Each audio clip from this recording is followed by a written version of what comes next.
Para poder abordar ya de manera, digamos, concreta la cuestión del modelo cartesiano, pues tendremos que acudir finalmente a la obra en la cual él expone, digamos, los contenidos fundamentales de este modelo que nosotros hemos venido discutiendo, hemos venido comentando, por lo menos ya en estas últimas sesiones. Me refiero, en efecto, a sus llamadas meditaciones metafísicas, que es el texto en el que nosotros vamos a indagar. Obviamente no lo vamos como a recorrer todo punto a punto, sino entresacando justamente los aspectos más esenciales que configuran de fondo el núcleo principal de su modelo, ¿no? Dijimos en cuanto es como la base de un proyecto moderno que por lo menos habría que repasar o reconsiderar. De hecho, el título que Descartes da a esta obra son Meditaciones acerca de la filosofía primera, en las cuales se demuestra la existencia de Dios, así como la distinción real entre el alma y el cuerpo del hombre, ¿no? Ese es como, a grandes rasgos, el título que él le da. Él compone, es una obra compuesta en francés, y comienza, esto es curioso, afirmando que va a hablar de Dios, que de hecho, ¿no?, va a probar o a demostrar en ese sentido la existencia de Dios. Y para eso Descartes va a hablar de una vía, ¿no? Por ejemplo, va a hablar de qué vía debe seguirse para llegar al conocimiento de Dios con mayor facilidad y certeza que con respecto a las otras cosas de este mundo. Ese es, digamos, como su propósito, ¿no? Digamos, es en un primer momento la vía. Y considera que en efecto convendría a la filosofía, incluso dice que no se podría hacer nada más útil en filosofía que buscar de manera cuidadosa todos aquellos aspectos que se puedan disponer según un orden tan claro y exacto que en adelante conste a todo el mundo que se trata de verdaderas demostraciones. Entonces, lo que podemos ver aquí es que ya Descartes parte, por así decirlo, de un planteamiento en concreto. Aquello que se busque debe de ser finalmente obtenido con toda claridad, ¿no? A la manera de una cuestión por completo irrefutable, a la manera, digamos, de una demostración. En este sentido, podemos decirlo así, en una demostración matemática. Y esto es lo que en un primer momento, dice Descartes, nos debe conducir a tomar en cuenta que nadie entonces podría dudar de la existencia de Dios y de esta distinción real que hay entre cuerpo y alma, ¿no? Al menos en términos humanos. Este es, digamos, como uno de los planteamientos que él va a hacer así a grandes rasgos, ¿no? Lo fundamental, digamos, ya para empezar a indagar a fondo en esta propuesta cartesiana, es que Descartes, para seguir esta vía, en efecto va a hablar, por ejemplo, de esencia. Y lo que dice literalmente Descartes es lo siguiente: de manera que yo quería decir que en lo tocante a mi esencia, nada sabía, sino que era una cosa pensante. O sea, una cosa que tiene en sí la facultad de pensar. Entonces, lo primero que nosotros vemos es que Descartes, en efecto, menciona y habla ya de la cosa pensante.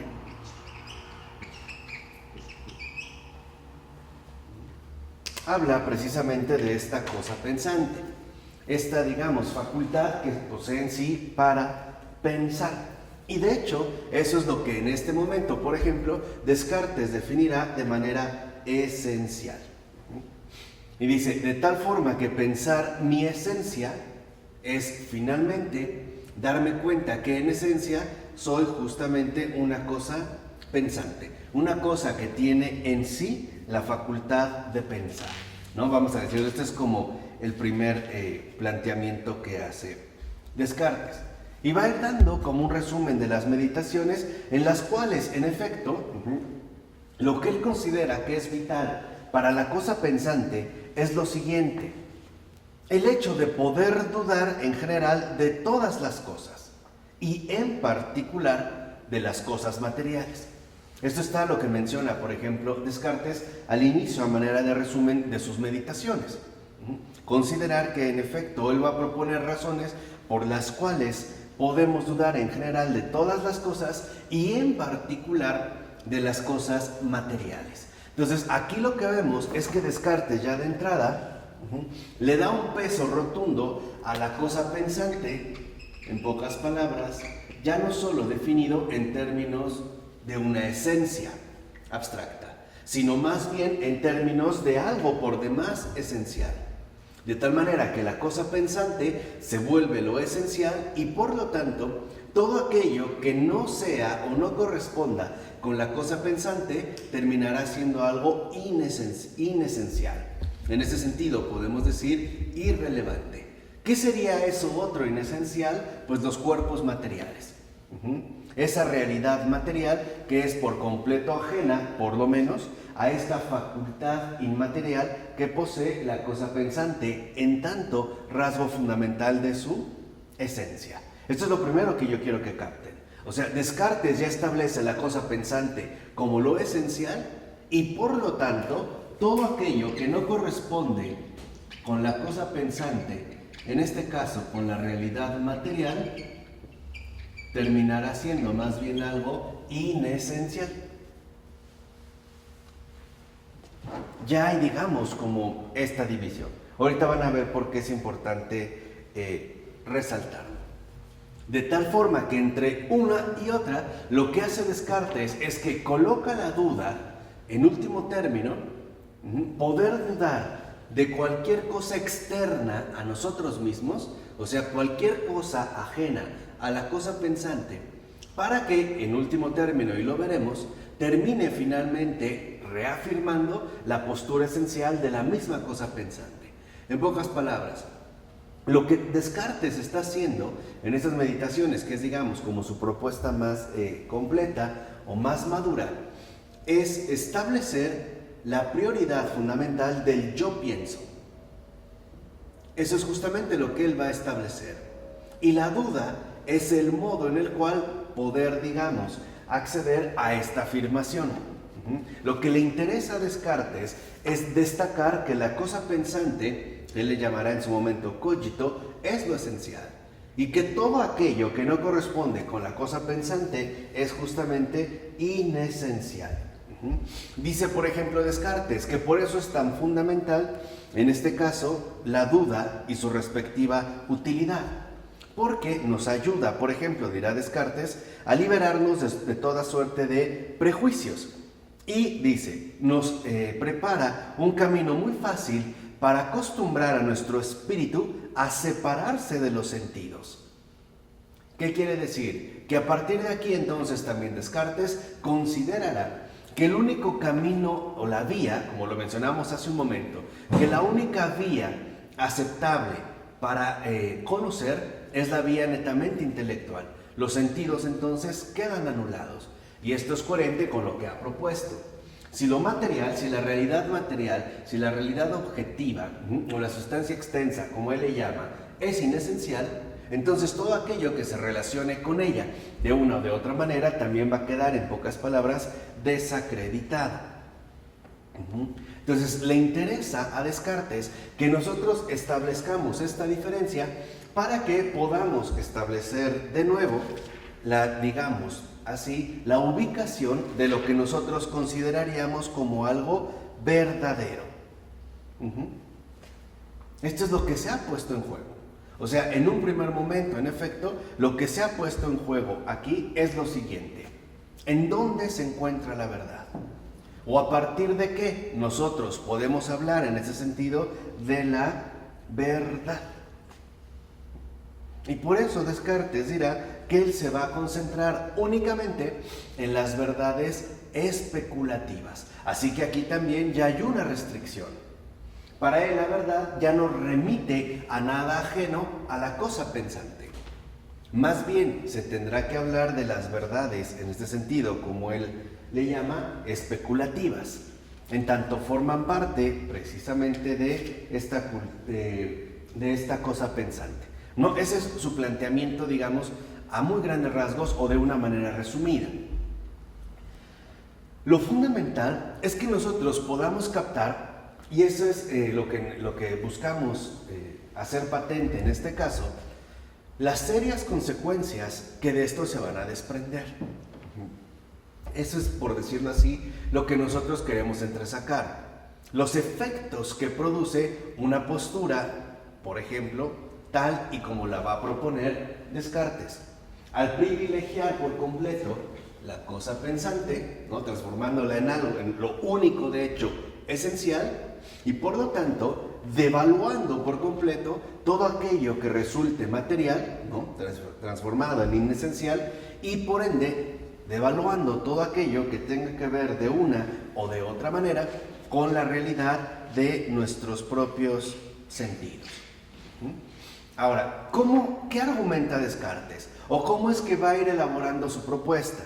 Esto lo vemos, por ejemplo, en la meditación primera, que es ya, digamos, el inicio formal de estas meditaciones metafísicas. ¿Qué comienza diciendo Descartes?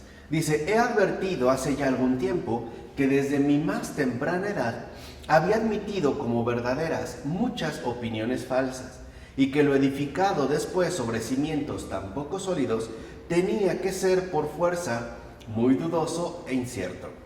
De suerte que me era preciso emprender seriamente una vez en la vida la tarea de deshacerme de todas las opiniones a las que hasta entonces había dado crédito, y empezar todo de nuevo desde los fundamentos, si quería establecer algo firme y constante en las ciencias. Entonces, aquí de entrada, digamos, ya Descartes toma una postura. ¿En qué consiste esta postura?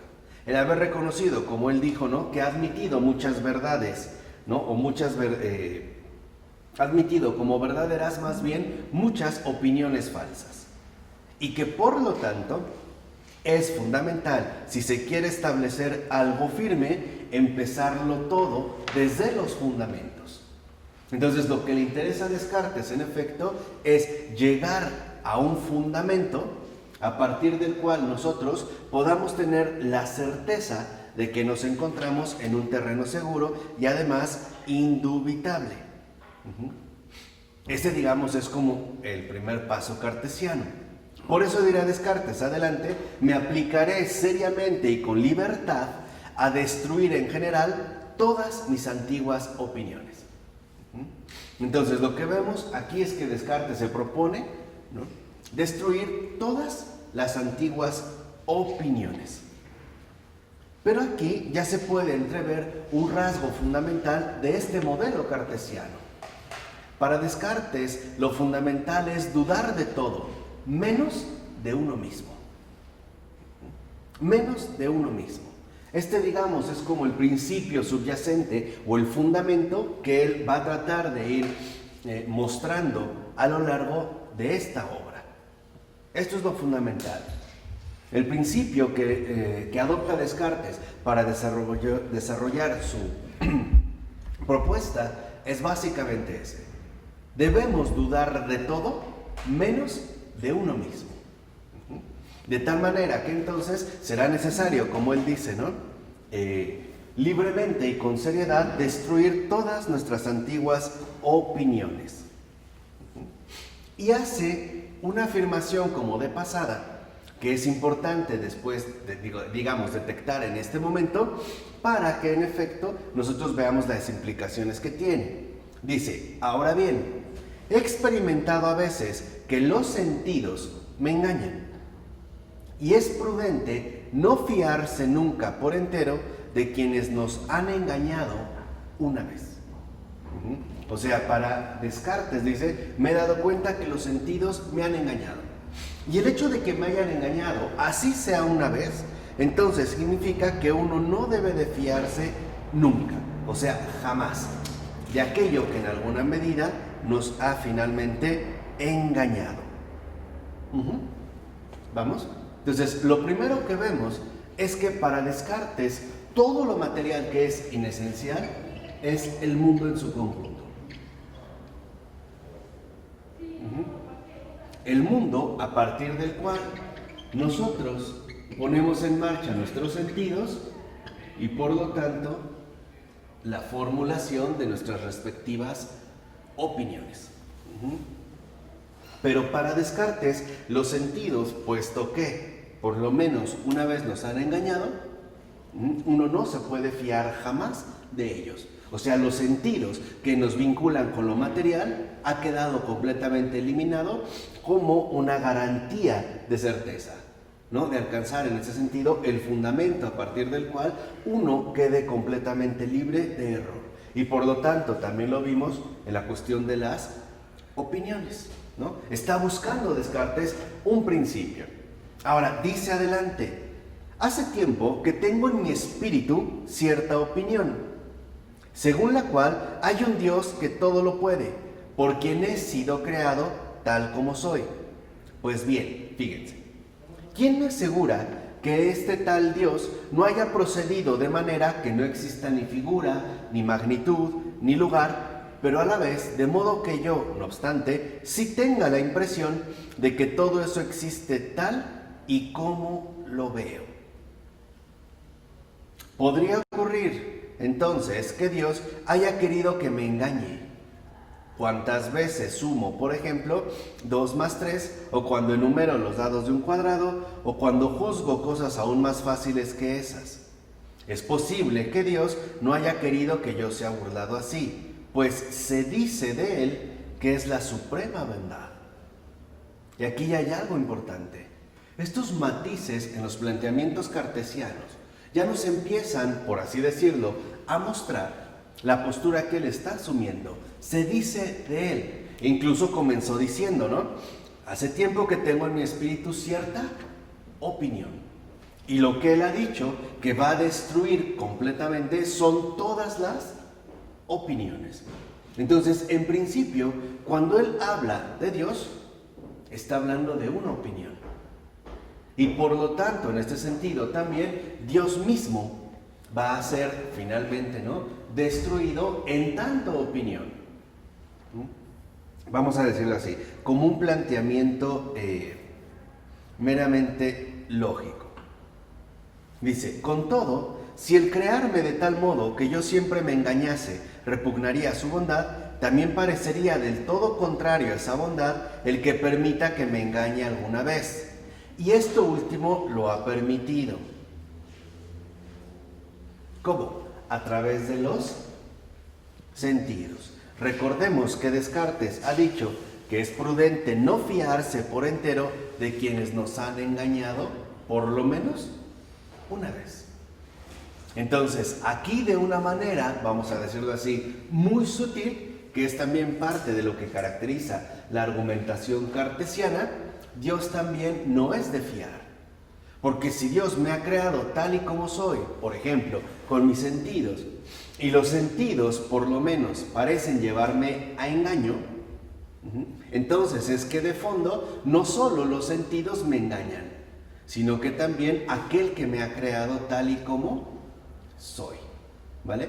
Dentro de esta, digamos, ¿no?, sutileza, entonces Descartes también ya no se fía de Dios, aunque él dijo que va a demostrar su existencia. Aquí hay, digamos, como un juego particular en el cual Descartes, en efecto, se desliga de Dios. Por eso dice, vean, una vez que lo ha desacreditado, ahora por eso Descartes puede dar pie a la alternativa. Así pues, supondré que hay no un verdadero Dios, que es fuente suprema de verdad, sino cierto genio maligno, no menos artero y engañador que poderoso, el cual ha utilizado toda su industria finalmente para engañarme. Este es, digamos, como uno de los planteamientos fundamentales a los cuales quizá se le ha dedicado la mayor atención. Entonces, por decirlo de esta manera, si lo material, lo inesencial, es el mundo que nosotros percibimos a través de los sentidos y por lo tanto a partir de las opiniones que nosotros generamos, esto termina suponiendo que en realidad no solo lo material es inesencial, sino Dios mismo queda fuera de juego. De acuerdo a lo que hemos mencionado. Puesto que para Descartes, si algo nos ha engañado siquiera una vez, no es digno de fiarse nunca de él. Entonces, el punto está en que Dios me ha creado tal y como soy, y así, tal y como soy, con mis sentidos, he sido conducido al engaño. Entonces, en este sentido, Dios mismo queda puesto, por así decirlo, entre paréntesis. Queda puesto de esta manera, entre paréntesis, ¿no? Lo voy a subrayar de esta manera, para decir que se menciona a Dios, pero ya finalmente conducido como un concepto. Y lo que va a presentar ahora Descartes para garantizar a este Dios es la presencia de un genio maligno que utiliza toda su industria, todo su poder para poder engañarme. Entonces, lo que vemos aquí es que en Descartes, una vez que Dios queda, por así decirlo, puesto en suspenso, colocado entre paréntesis, ahora el verdadero papel protagónico lo va a tomar lo que él llama el genio maligno.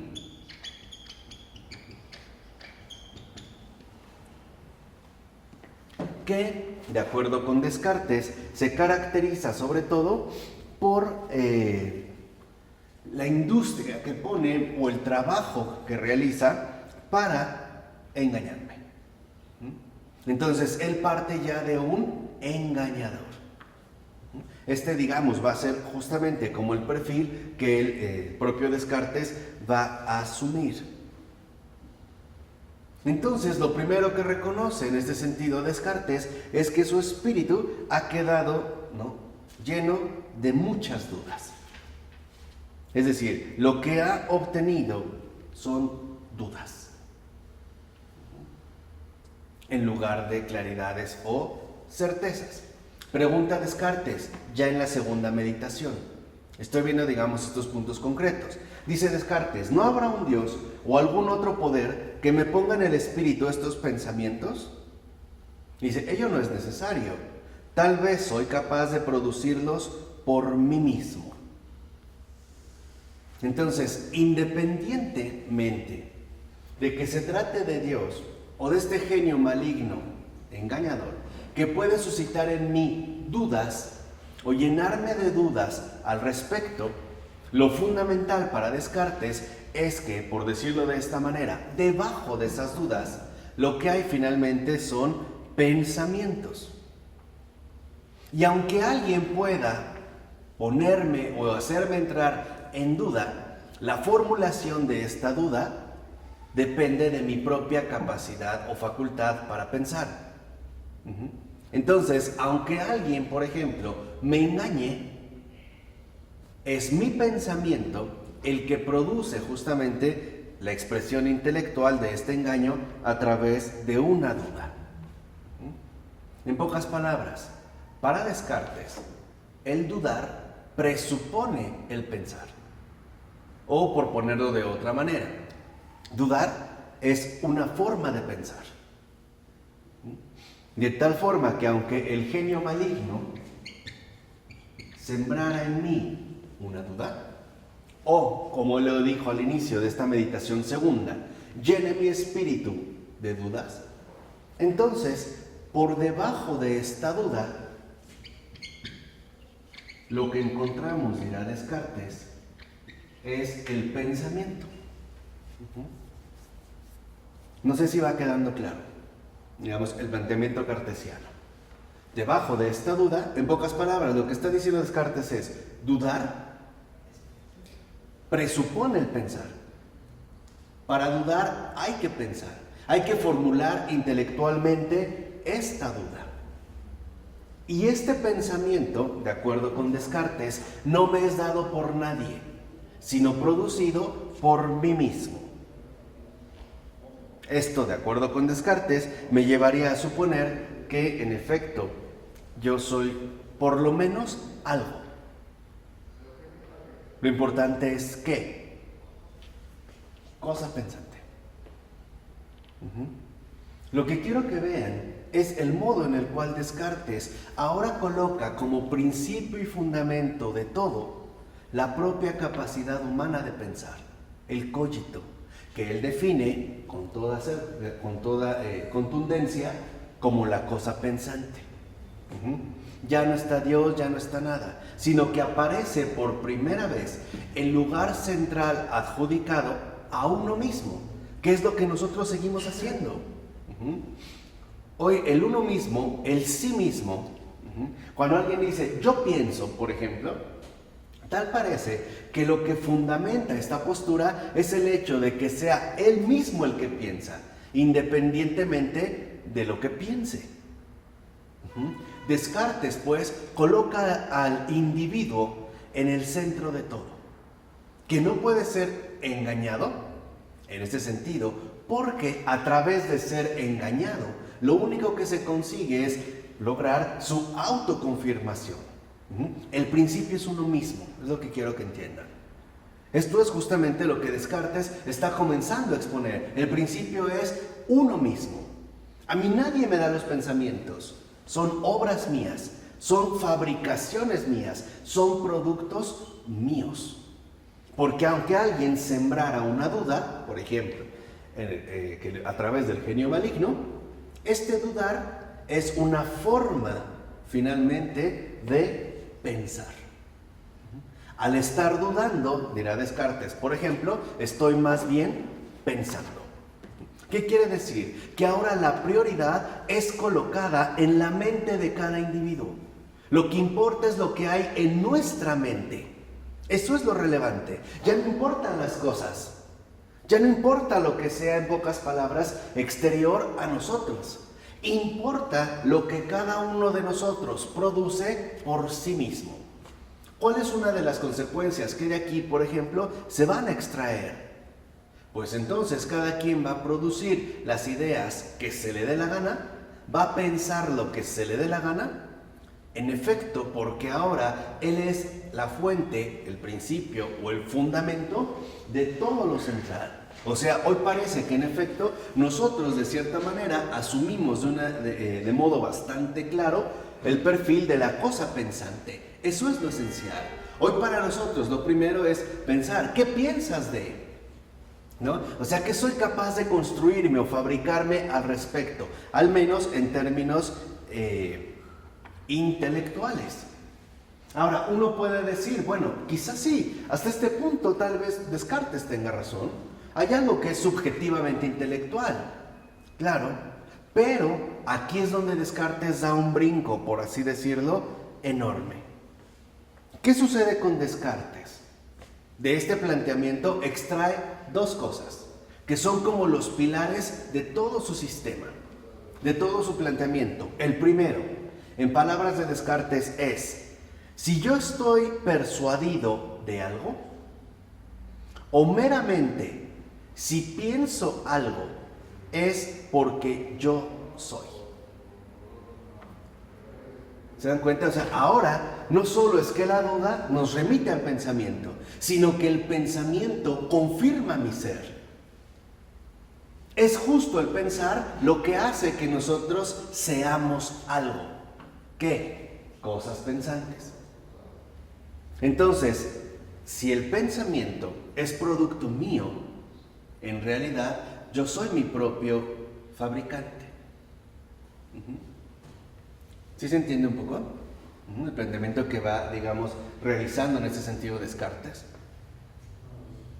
Lo que Descartes en efecto ha mencionado, lo vuelvo a repetir, es: si yo estoy persuadido de algo, o meramente, si pienso algo, es porque yo soy. Dicho de otra manera, para Descartes, el pensar me lleva al ser. Y el ser únicamente está relacionado o vinculado con el pensar. Aquí es donde se da lo que dijimos, la ontologización del método. ¿Qué pasa aquí? Lo que hace Descartes es que la cosa pensante la lleva a una autofundación. Eso es lo que hace Descartes. Una autofundación. Pensar, dijimos, nos va a conducir al ser. Y solo somos en tanto pensantes. Pienso lo que existe. Exactamente. Así es a donde lo va conduciendo. Pero veamos cómo es que nos va llevando. Porque hoy lo damos por un hecho. Es más, lo consideramos algo evidente. Incluso quizá lo llegamos a considerar algo completamente indubitable. ¿O no es verdad? Piensen, por ejemplo, en uno de los efectos o consecuencias prácticas que ha traído consigo, la muerte cerebral. ¿Qué pensamos de una persona que no piensa? Dejó de ser, ¿no? ¿Qué pasa con una persona que merma su capacidad intelectual? Como que de alguna manera no es, ¿no? No es humano, no tiene la dignidad racional de un humano. Bueno, mi pregunta es, entonces, ¿qué ocurre con todos los enfermos mentales? ¿Qué ocurre con los discapacitados mentales? ¿Dónde quedan? Fuera. Exactamente. Fuera. Porque ya no cumplirían, literalmente, ¿no?, la forma fundacional que Descartes le ha dado a la cosa pensante. En pocas palabras, todo está en nuestra mente, todo está en nuestro pensamiento. Justamente porque pensamos, somos. Y ser únicamente se va a limitar al pensar. Esta es, digamos, la ontologización profunda que en efecto lleva a cabo Descartes. De tal manera que entonces esta autofundación es fundarse a sí mismo. Soy por mí mismo. Ya no he sido creado. Entonces, haber supuesto que somos seres creados era una opinión. Y por lo tanto hay que ¿qué? Hay que votarla, hay que rechazarla. Es lo que dijo Descartes. Voy a destruir seriamente y con toda libertad todas nuestras opiniones que anteriores. Entonces, una de estas opiniones es el hecho de haber sido creado. Entonces, para Descartes no hemos sido creados realmente. Nosotros mismos somos autofundadores. Nosotros mismos somos nuestros autoproductores. Justo porque somos cosas pensantes. Y echa para afuera la causalidad. Claro. La causa y el efecto. Exacto. Todo. Por eso él va a empezar de cero. Lo que dijo es, hay que encontrar un nuevo fundamento. Y eso también es, digamos, como el rasgo, me parece a mí, más característico del proyecto moderno. Hacer las cosas de nuevo, partiendo de cero. Sin ponernos, o sea, por un lado, llevando una ruptura con respecto a lo que nos precede, ¿no? Esto es como el afán de originalidad de los modernos. Queremos ser siempre originales. No queremos tener deudas con nada ni con nadie, ¿no? En pocas palabras, o sea, en síntesis. Nos gusta vivir como seres autónomos. Eso es algo muy moderno. Quizá alguno de nosotros lo posee, ¿no? O sea, no queremos tener deudas con nadie. Y por otro lado, queremos inaugurar un mundo nuevo sin poner a considerarnos seriamente las consecuencias que, por ejemplo, esto puede traer, ¿vale? Entonces, para Descartes, la autofundación es la ontologización del cogito. ¿Qué quiere decir? La cosa pensante esencial resume el ser. Eso es lo que somos. Somos seres pensantes. El pensamiento es lo que nos hace ser. Y como vimos, el pensamiento no me lo da nadie. El pensamiento es producto mío. Por eso puedo decir, yo soy. ¿Se entiende un poco? Digamos aquí como la hondura. Descartes no es alguien sencillo, Se han hecho muchas interpretaciones. Aquí estamos haciendo también una lectura acorde con lo que hemos venido proponiendo en tanto la recuperación del realismo. Pero estamos basándonos, digamos, en lo más esencial que contiene el planteamiento cartesiano. Yo soy de Dios en la Biblia. Pero es una sustitución moderna, claro. Claro, ahora el yo soy es yo pienso y por eso soy. En pocas palabras, soy por mí mismo. Mi pensamiento es aquello que en efecto me define como lo que soy dentro de esta línea. Entonces, se trata de llevar a cabo una autofundación racional basado justamente en esta autofundación. Ese es el primero. Segundo, dice Descartes, no cabe duda de que si me engaña este engañador todopoderoso y astutísimo que emplea toda su industria en burlarme, es que yo soy. O sea, aunque me engañé, el hecho de engañarme me lleva a darme cuenta que en último término este engaño es formulado por mí a la manera de un pensamiento. Entonces, nadie puede atentar contra mi ser. Nadie puede violar mi pensar. Otra vez, yo soy. Entonces el engañador es uno mismo. El engañador es un pretexto para autoafirmarme. Es un recurso que utiliza Descartes finalmente para autoafirmarme. Por eso dice, y que me engañe cuanto quiera, no importa, porque nunca podrá ser que yo no sea nada. Mientras yo esté pensando, soy algo. ¿Lo vemos? Entonces, para Descartes, en un primer momento, esta autofundación racional nos lleva pues a esta identificación. Pensar es idéntico a ser. Y el ser no es otra cosa más que nuestra capacidad pensante. En este sentido, nuestra capacidad racional. Ahora, aquí empezamos a ver uno de los perfiles más fundamentales de Descartes, que yo no soy el primero en enunciar. De hecho, el que primero lo vio y lo criticó fue Pascal, por ejemplo, que es un buen conocedor de Descartes. Pascal dijo que en realidad Descartes había utilizado a Dios como pretexto para poner en marcha su sistema. Y una vez que ya no lo necesita, lo mandó al carajo de un papirotazo, ¿no? O sea, como de un periodicazo, podríamos decir. Y en efecto eso es lo que hace. Vimos cómo en el título, por ejemplo, de esta obra de Descartes, él decía que iba a hablar primero de mostrar la existencia de Dios. En realidad, lo que termina haciendo Descartes es afirmar la existencia de uno mismo, de la cosa pensante. Una soberbia total. Ok, digamos soberbia, o un planteamiento, digamos, por lo menos, de cierta manera cauteloso. Eso es lo que a mí, de alguna manera, me exaspera en Descartes.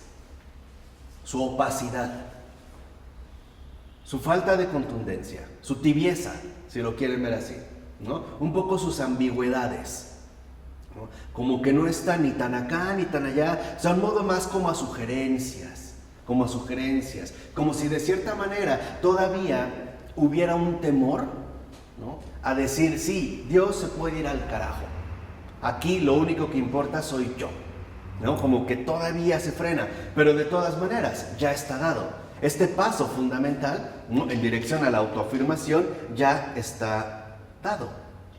Entonces, en el segundo punto, resulta ahora que mi confirmación ontológica, y esto es otro aspecto que se suele pasar por alto en el caso del planteamiento cartesiano, ya no viene dada por Dios creador, sino por el engañador. ¿Sí lo ven? ¿De qué necesitó Descartes para llegar a la supuesta afirmación de uno mismo? Del genio maligno. Es como suponer que nosotros somos por el diablo, ya no por Dios mismo. Aquí ya hay también una inversión fundamental, porque el peso que le da Descartes para llevar a cabo la autofundación racional, lo vimos, es la duda, no la evidencia. Y quizá eso es justamente lo que Descartes de fondo logró captar. Dios no engaña, y esto es un engaño. Afirmarme a mí mismo como el todo, como la cosa pensante, es un engaño. Y para eso quizá necesitamos más bien de otro aliado como un genio maligno, como un astuto engañador, a partir del cual, a final de cuentas, yo pueda enredarme y terminar afirmándome a mí mismo. Es un poco como lo que la serpiente le dice a Adán y Eva en el paraíso, ¿no? Seréis como dioses. O sea, se pueden afirmar a ustedes mismos. Esta es, digamos, como la línea, ¿no? Entonces, de aquí también se desprende otra profunda consecuencia metafísica.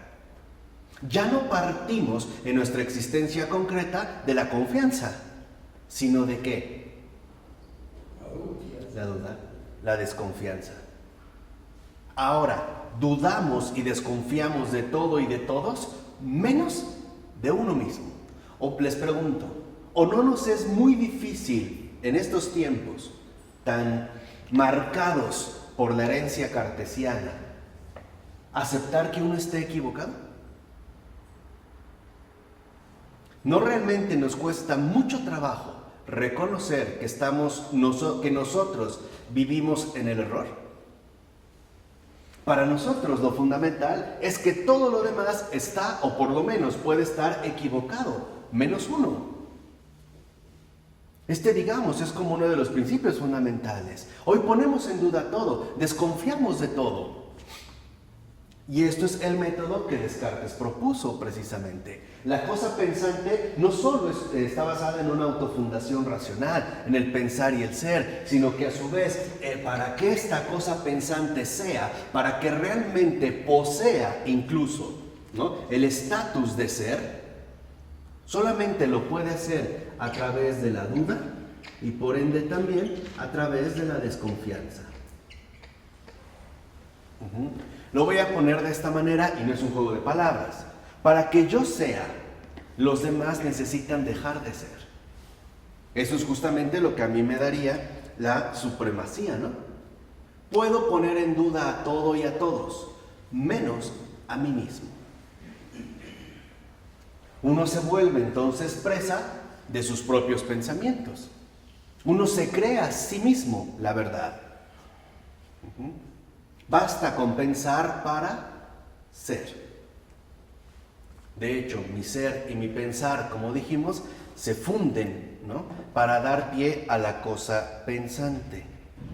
Por eso dice Descartes, de manera que tras pensarlo bien y examinarlo todo cuidadosamente, resulta que es preciso concluir y dar como cosa cierta esta proposición: yo soy, yo existo. Es necesariamente verdadera, cuantas veces la pronuncio o la concibo en mi espíritu. Yo soy, yo existo.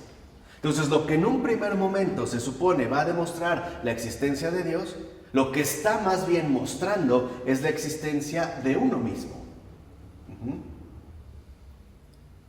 Descartes dice hablar de Dios, pero en realidad lo hace como un pretexto para poder exaltar al sí mismo, al uno mismo, a esa mismidad que en efecto forma parte esencial o es la columna vertebral de nuestro proyecto moderno.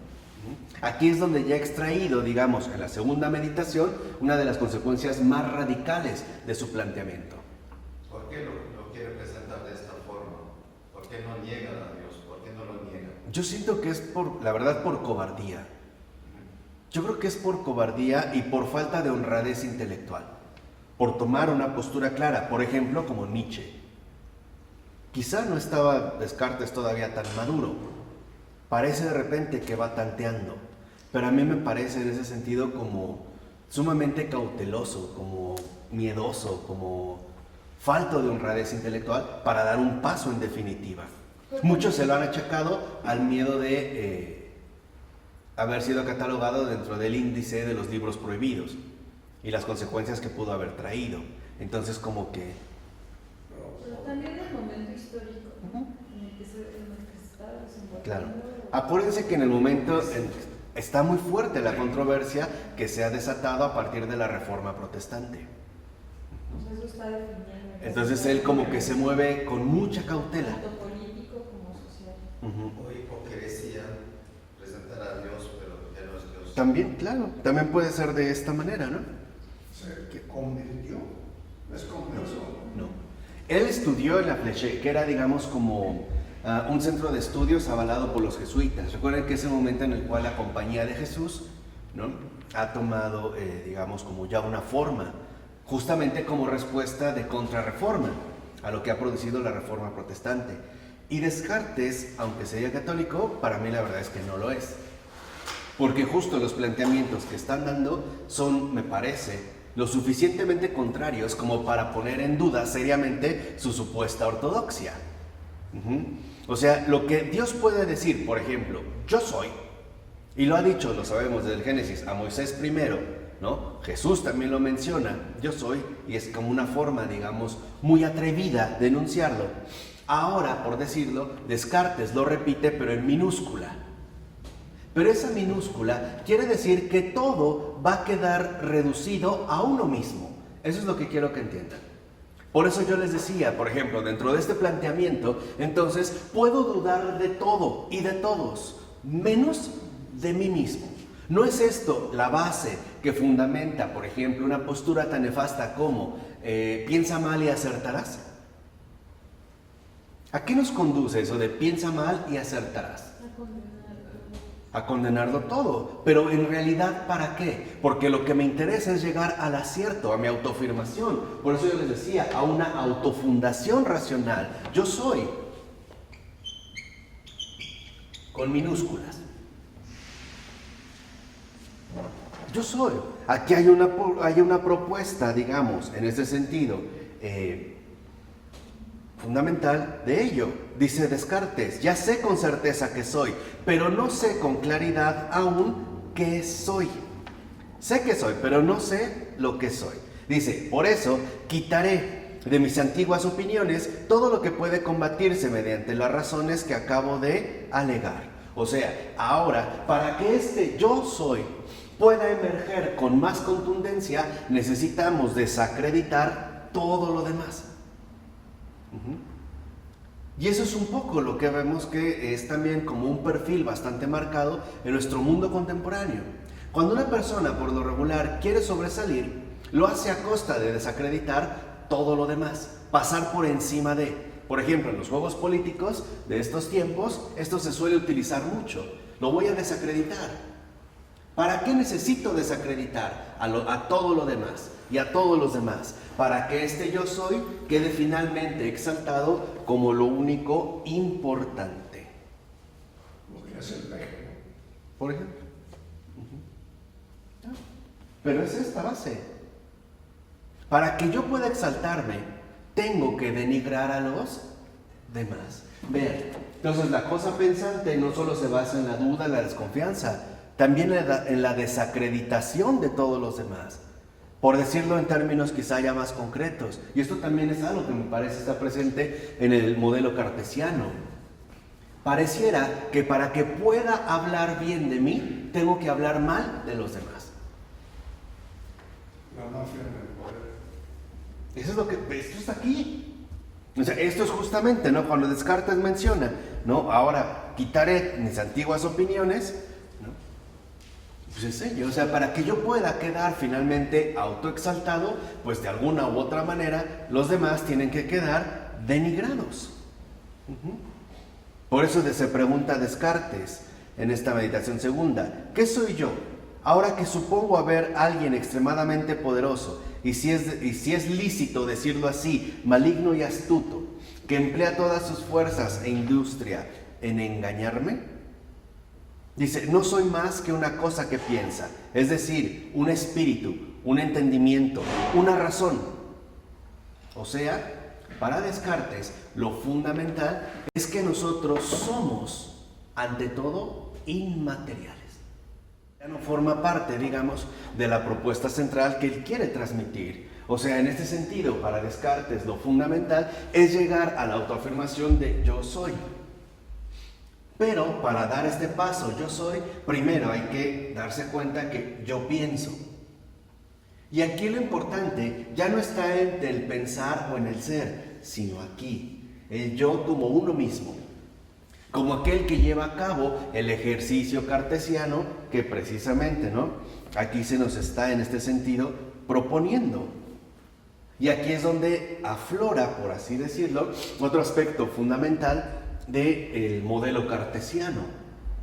Si llega a la conclusión de que soy un entendimiento, una razón, no soy más que una cosa que piensa, entonces todo aquello que resulte material, en último término, será, como dijimos, desprestigiado también. ¿Qué es lo que le interesa, digamos, o pareciera que a Descartes le interesa aquí, ser algo así como puros espíritus puros, sin un gramo de materia. Ser en este sentido como puro pensamiento. Aquí lo dice ya claramente Descartes. ¿Qué soy entonces? Una cosa que piensa. ¿Y qué es una cosa que piensa? Es una cosa que duda, que entiende, que afirma, que niega, que quiere, que no quiere, que imagina también y que siente. Pero es de suyo tan evidente que soy yo quien duda, entiende y desea, que no hace falta añadir aquí nada para explicarlo. Aquí está el punto, lo que yo les decía. Lo fundamental ya no está tanto en lo que yo puedo pensar o la manera en la cual yo puedo dirigirme. Lo fundamental es que todo quede confinado al yo, a este yo, que para Descartes le parece, en pocas palabras, algo por demás indudable. Es más, le parece finalmente el principio de todo lo demás, que es justamente, ¿no?, la propuesta de la cosa pensante. Para él eso es lo más claro y lo más distinto. O sea, lo importante, en pocas palabras, pareciera, si nosotros hiciéramos una lectura radical, es que para Descartes todo debe de quedar encuadrado en una postura inmanente. La afirmación humana de decir yo soy. Y aparte, yo soy por mí mismo, es decir, porque pienso. Y eso esto es fundamental. O sea, lo fundamental es que ahora el ser humano queda colocado como principio y fundamento de todo lo demás. Y además lo hará bajo el modelo particular de lo racional.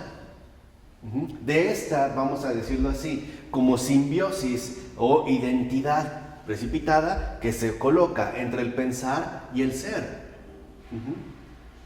Tal parece, como dijimos, que entonces para Descartes lo fundamental es plantear una duda para confirmar el pensar. Y una vez confirmado el pensar, hablar del qué, del ser. Y una vez del ser, descubrir que el ser no es otro más que yo. Este es como el contenido fundamental ontologizado del yo soy. Entonces todo lo inmaterial queda en último término desprestigiado. ¿Qué pasa con el cuerpo? ¿Qué pasa con la encarnación? Y aquí vemos otra como de las posturas que en efecto son, en último término, antiguas, es decir, paganas. ¿Cuál era una de las preferencias fundamentales, por ejemplo, de la filosofía pagana? ¿No era la inmaterialidad del pensar? ¿No era finalmente, por ejemplo, ya en la propuesta neoplatónica, incluso la necesidad de liberarnos del peso que contiene la materia, del cuerpo? ¿No por eso se hablaba de que el cuerpo es finalmente la cárcel de qué? ¿Del alma? ¿Y no era esto fundamentalmente lo que se promovía a grandes rasgos como la elevación intelectual, conocida más bien como gnosis? ¿Como una propuesta gnóstica? ¿No es este modelo gnóstico el que más bien está moviendo a Descartes a tomar así esta postura, donde lo que importa son las ideas y no las cosas? ¿No es quizá esta influencia gnóstica la que ha llevado a Descartes a desconfiar de todo menos de uno mismo? Pero Descartes es más nocivo, mucho más nocivo. Mucho más nocivo Descartes que las ideas. Sí, claro. Sí. Bueno, porque él ya sabe la verdad, ¿no? Él ya la ha conocido. Quererse irse por otro lado es peor. Esto es un aspecto fundamental. Pero eso es lo que yo quiero, digamos, que entiendan. Porque aquí está dada la base. O sea, con Descartes, pues, se comienza por primera vez a suponer lo siguiente. Podemos y hasta debemos dudar de todo, menos de uno mismo.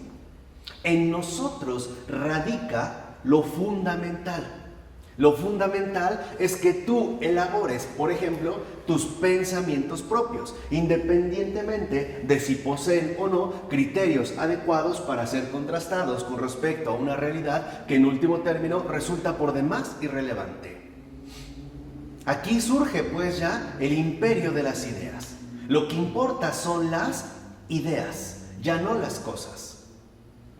Que es lo que habíamos dicho anteriormente a través de Taylor, la necesidad de recuperar el realismo, de poner de nuevo atención a las cosas.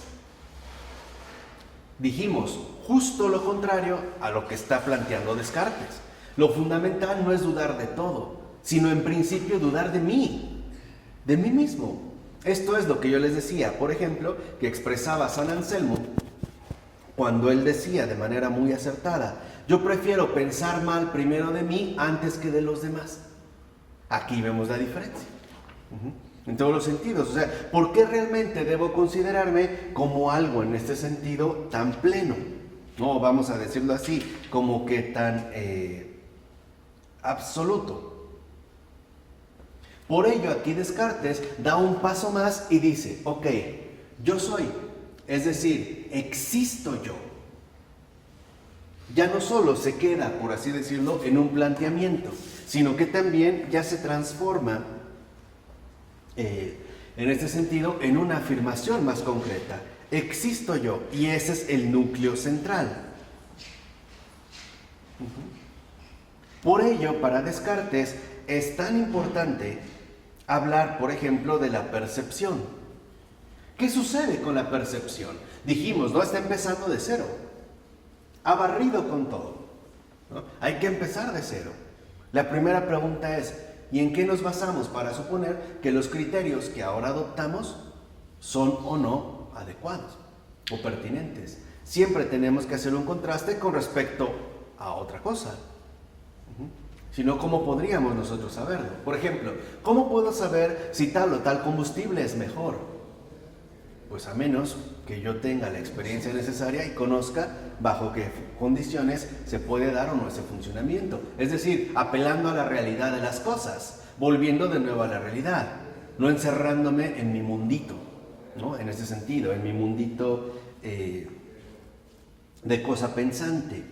Ahora, ¿qué pasa con la percepción? Dice Descartes, la percepción más bien no es una visión, es la acción por cuyo medio percibimos. No es un tacto o una imaginación, no lo ha sido nunca, aunque así lo pareciera antes, sino solo una inspección del espíritu, la cual puede ser imperfecta y confusa, como lo era antes, o bien clara y distinta como lo es ahora, según atienda más o menos a las cosas que están en ella y de las que de hecho consta. Entonces, en pocas palabras, para Descartes, ¿qué es percibir? Y esto también es muy importante porque es, digamos, como el elemento fundamental en el cual pone en marcha su autofundación racional. Percibir es, ante todo, percibir una actividad del pensamiento. Entonces, la percepción ya no es adextra, por decirlo así. Ya no se dirige hacia afuera, ya no percibo las cosas, sino la actividad de mi propio pensamiento. Entonces, ¿qué quiere decir? La percepción ya no está ligada a los sentidos, sino ahora queda ligada al mismo pensamiento.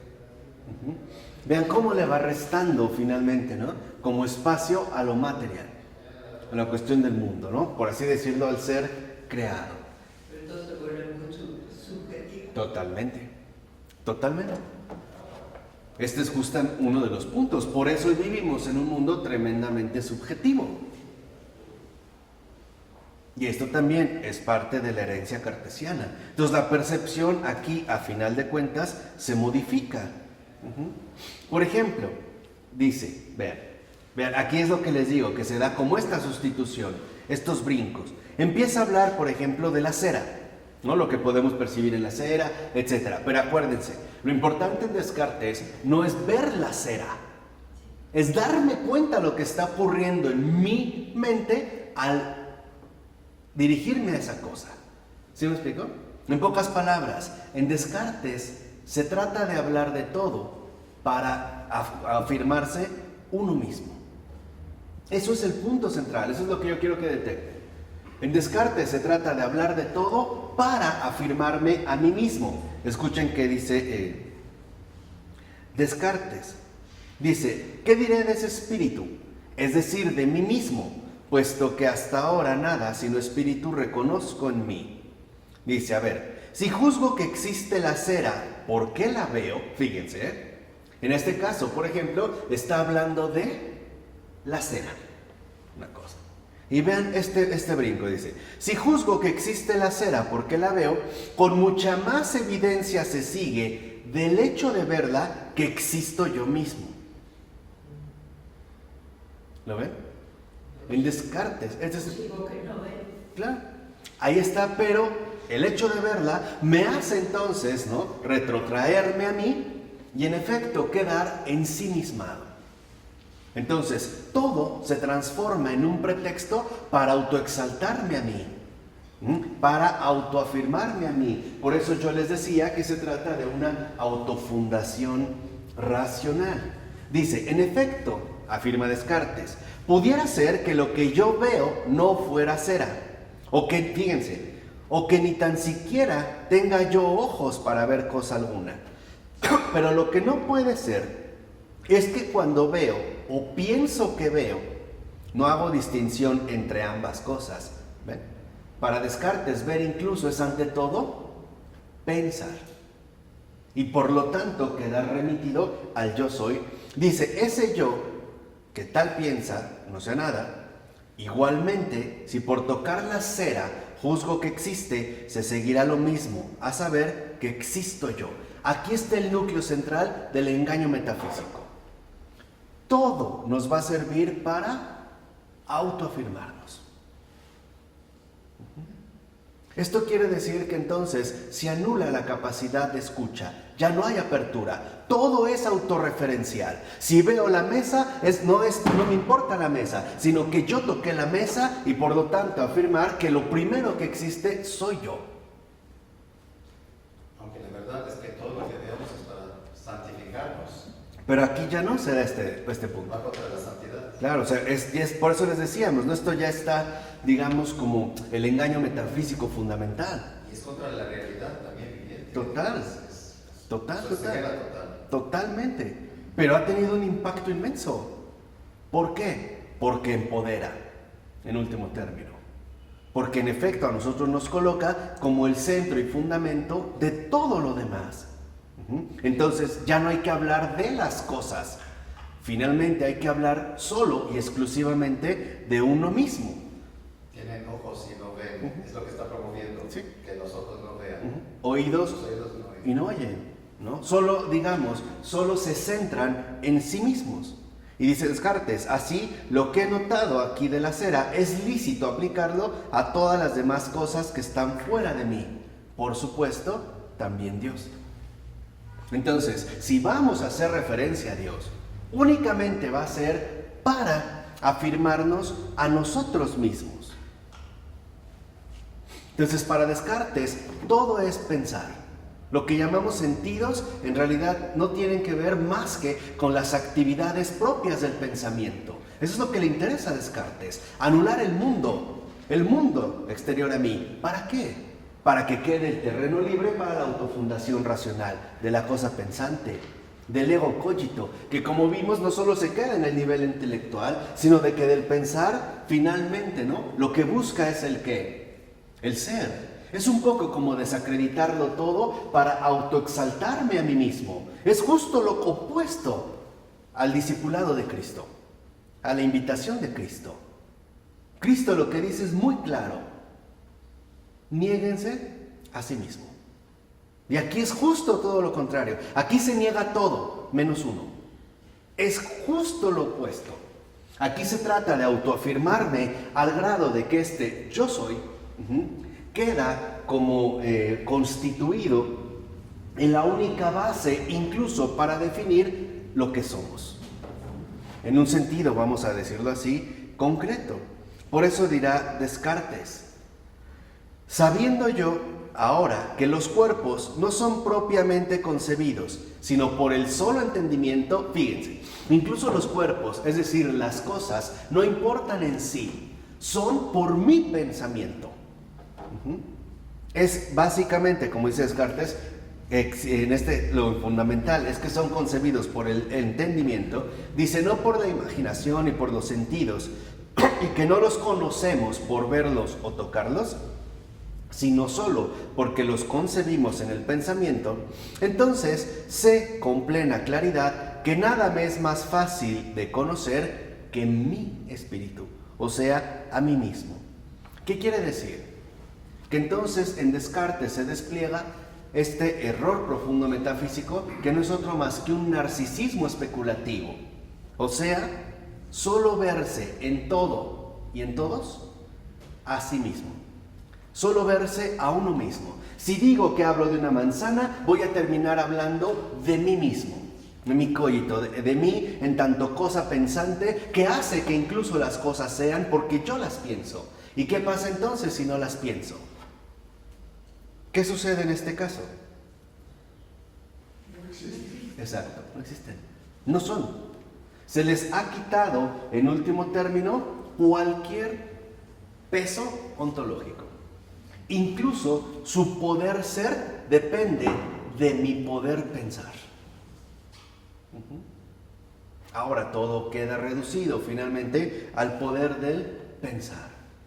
En síntesis, en la primera meditación y en la segunda meditación, lo que vemos en el caso de Descartes es que lo fundamental es llegar a la autofundación racional de la cosa pensante. Esto es lo único esencial para terminar hablando siempre de uno mismo. Es como si yo llegara, por ejemplo, con mi esposa y solamente me pusiera atención en que en realidad mi esposa no existe en cuanto tal, sino que más bien es producto de mi pensamiento. Es mi pensamiento, soy yo el que le está dando, por así decirlo, su respectivo contenido ontológico. Entonces quiere decir que la cosa pensante es finalmente, ¿no?, el que otorga ser a todo lo demás, a todo, no solo a un pedazo de cera, a la persona que veo, porque acuérdense que para Descartes ver es cuestión de entendimiento, no tiene que ver con los sentidos, tiene que ver, en pocas palabras, con la pura especulación. ¿Qué pasa entonces si hablo, por ejemplo, de un acontecimiento histórico? Bien, ahora, ¿qué pasa si hablamos de Dios? Al pensarlo, entonces finalmente Dios también terminaría siendo algo producido por mí. Y es lo que muchos van a entender después. Por ello, y esto lo veremos la clase anterior, Descartes en la siguiente meditación, tercera y cuarta, se dedica a la cuestión de Dios. La tiene que abordar. La tiene que abordar. Y veremos la manera en la que él cree salir como al paso. Pero ya vimos literalmente cuál es su propósito. Autoexaltarse uno mismo. Y esto nos ha hecho, y con eso quiero terminar el día de hoy, esto en efecto nos ha hecho ciegos para la realidad misma de las cosas. Hoy por eso somos tan indiferentes ante lo que ocurre, porque solamente estamos como referidos a nosotros mismos. ¿Y qué ocurre con la caridad? Que exige ojos para todo lo demás. De hecho, en la caridad, ¿no? Es más, la caridad en la verdad incluso nos obliga a verlo todo menos a uno mismo. Eso es lo que uno menos piensa.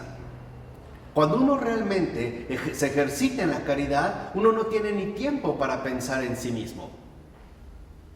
Es en lo que menos uno piensa. Los otros, finalmente, son los que adquieren por completo la prioridad, no uno mismo.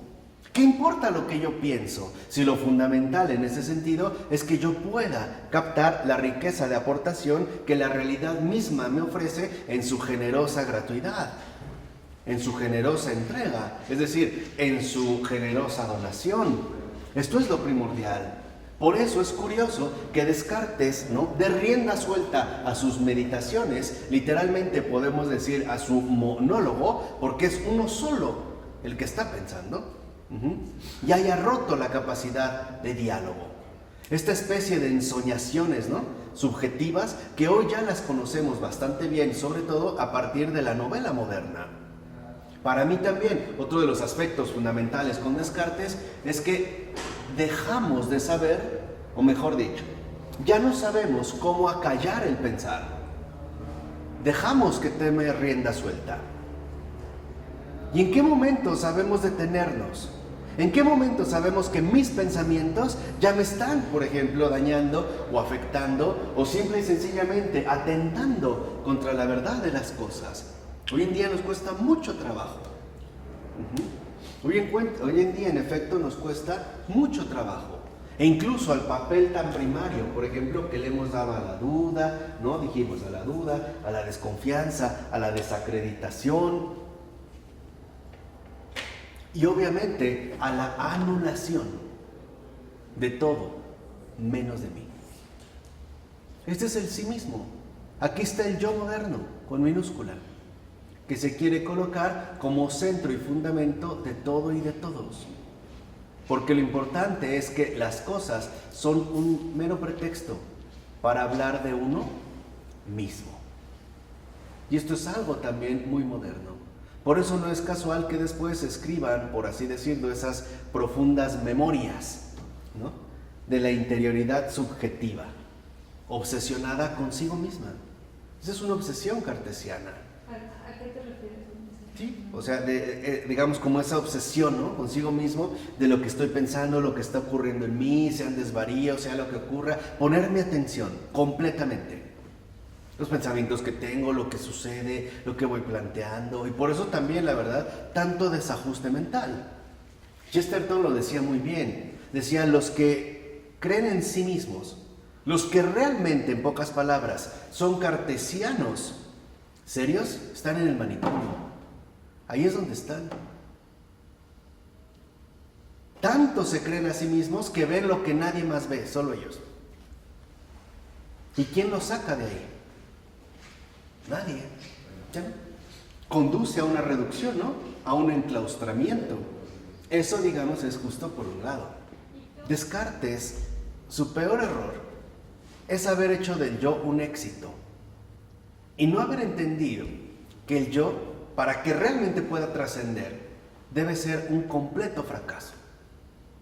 Eso es lo complejo. Ese es, digamos, el punto central. Pero quienes lo vivimos, o quienes sí lo alcanzamos a vivir. Pero al final de cuentas, o sea, tú yo, por así decirlo, o el viejo yo, como le menciona San Pablo, hemos visto que nuestra vida, literalmente, ¿no?, es un fracaso, tal cual. Y es un fracaso por una cuestión netamente providencial, porque es la única manera en la que la vida eterna puede tener verdadero éxito en mí. Esto es lo fundamental. Aquí ya es negarse a ello. Es hacer del yo todo un éxito. Y que es una, me parece, de las peores mentiras que nos han querido transmitir hasta el momento de hoy. ¿O no nos hablan en muchos lados de tener una vida con éxito? ¿De que tu vida sea exitosa? Recetas para el éxito y el éxito y el éxito y el éxito. O sea, de este yo. Claro, pero la pregunta es, ¿y de después qué viene? ¿Qué va a suceder? El error de Descartes es en haber comprendido completamente mal la realidad profunda del yo. O sea, en romper la comunión con la verdad. Si uno realmente se pone a indagar de manera profunda en el yo humano, entenderemos dentro de su propia estructura que el yo siempre es un fracaso, un incompleto, si lo quieren ver así. Que o bien esto es lo que nos va a conducir en último término a esta alternativa. O me conformo con que es un fracaso y entonces, por ejemplo, me hundo por completo en la amargura y el pesimismo. O bien reconozco con humildad que es un fracaso porque está llamado a algo mucho más grande que él. Y entonces invoco a la gracia. Esta es la alternativa. Descartes quiere hacer del yo humano, finito, como él también lo va a conocer, una autofundación que en realidad no corresponde con la verdad de las cosas. Hoy lo vemos, incluso vamos a decirlo abiertamente. ¿Por qué tanto suicidio? Por el desencanto ante el no éxito del yo. Tú puedes, en serio. ¿Qué sucede con la realidad de las cosas donde hay cosas que yo no puedo controlar? Que simple y sencillamente, por más que me prepare, por más que me dedique, ni siquiera salen de esta manera. ¿Por qué también se ha incrementado tanto, por ejemplo, el índice de suicidios? Por este engaño. Es curioso, pero una cultura del éxito genera más muerte. Y eso hoy lo vemos incluso en países muy avanzados, Japón, etcétera, etcétera, ¿no? Lo vemos dentro de esta línea, pero viene aquí. El punto, me parece, de Descartes, su error fundamental es no haber pasado el tiempo suficiente, no en especulación, sino en oración. Su falta de oración, que lo hace literalmente desviarse del camino para inaugurar otra senda que hasta el momento hemos recorrido, pero que las consecuencias que ha traído consigo, de verdad, son muy delicadas. Por todo lo que esto implica. Verse a uno mismo. Hoy pongamos un caso. ¿Cuántos jóvenes hay que solo piensan en sí mismos y no les importa las vidas que pueden echar a perder de otras personas? Por ejemplo, a través de un supuesto enamoramiento que conduce a un abuso sexual. Y después lo que sigue. Este como reino del egoísmo, ¿no? Donde nadie ve más que a sí mismo. No somos capaces de ver más allá. ¿Qué me dicen de la contaminación? Hay gente que no le importa, ¿no? Dice, bueno, mientras a mí no me afecte, pues que a mí no lo veo, o sea, literalmente no veo. Ahí hay una ceguera. Entonces yo creo que aquí es fundamental para que nosotros recapacitemos y nos demos cuenta que ese yo soy humano, pronunciado en boca de un hombre, no es nada. Es muy poca cosa. Parece que de fondo esto también tiene un sesgo importante y es una ingratitud.